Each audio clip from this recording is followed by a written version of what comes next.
তাবলিগ জামাতের চলমান বিরোধ নিরসনে মাওলানা জুবায়েরকে খোলা চিঠি দিয়েছেন সাদ কান্দলভির অনুসারীরা। জাতীয় প্রেস ক্লাবের সংবাদ সম্মেলনে তাদের আশঙ্কা 15 নভেম্বর কাকরাইল মসজিদের সংঘাত বাধাতে পারেন জুবায়েরপন্থীরা। টঙ্গীতে নিজামুদ্দিন মার্কাজের অনুসারীদের প্রথম পর্বে ইজতেমা করতে দেয়া সহ 7 দফা দাবি তুলে ধরেন তারা। আগামী 7 ডিসেম্বর সোহরাওয়ার্দী উদ্যানে আন্তর্জাতিক মহাসম্মেলনের ঘোষণাও দেন তাবলিগ জামাতের সাদপন্থীরা। আরও জানাচ্ছেন মুশফিকুর রহমান।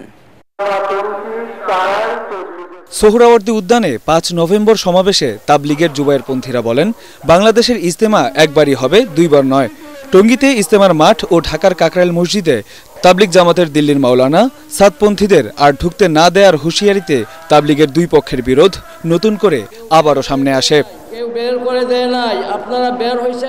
চলমান দ্বন্দ্বের নিরসনে মাওলানা জুবায়েরকে খোলা চিঠি দিয়েছেন বাংলাদেশের সাদপন্থীরা। 2018 সালে তাবলিগের বিভক্তির পর কাকরাইল মসজিদে দুই পক্ষের অবস্থান নিয়ে এতদিন যে নিয়ম চলে আসছে তা ভেঙে জবরদখল করলে তার পরিণাম ভালো হবে না বলেও হুঁশিয়ারি দেন তারা।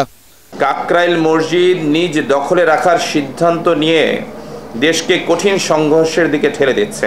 মাদ্রাসার ছাত্র, উলামায়ে কেরাম এনাদেরকে জড়ো করে আরেকটি 1 ডিসেম্বর তৈরি করতে চাচ্ছেন। 15 তারিখ যদি আপনি কাকরাইল মার্কাজ দখলে রাখার চেষ্টা করেন আর এতে জান ও মালের কোনো রকম ক্ষয়ক্ষতি হয়, দেশের প্রচলিত আইনে অবশ্যই তার সম্পূর্ণ দায়ভার আপনাকেই বহন করতে হবে। এ সময় টঙ্গীর ইজতেমার প্রথম পর্বে সাদপন্থীদের অগ্রাধিকার দেয়া, কাকরাইল মার্কাজ সম্পূর্ণভাবে নিজামুদ্দিনের অনুসারীদের হাতে বুঝিয়ে দেয়া সহ 7 দফা দাবি তুলে ধরেন মাওলানা সাদের অনুসারীরা। বিগত সরকার যে বৈষম্যমূলক আচরণ করেছে, বর্তমান বৈষম্য বিরোধী বাংলাদেশ সরকার সেই বৈষম্য দূর করবে এবং তার প্রথম পর্বে আমাদেরকে ইজতেমা করার সুযোগ দিবে। মাওলানা সাদ কান্দলভির মতো বিশ্ববরেণ্য একজন আলেমকে বাংলাদেশ ইজতেমায় তার উপস্থিতি নিশ্চিত করবেন, এটা আমরা সরকারের কাছে দাবি জানাচ্ছি। এছাড়া তাবলিগকে আর বিতর্কিত না করে একে অপরের দিনের মেহনত ও ইজতেমায় বাধা দেয়া থেকে বিরত থাকার আহ্বান জানান মুসল্লিরা। মসজিদে তাবলীগ করতে কেউ কাউকে বাধা দেবে না। মুশফিকুর রহমান, এটিএন বাংলা, ঢাকা।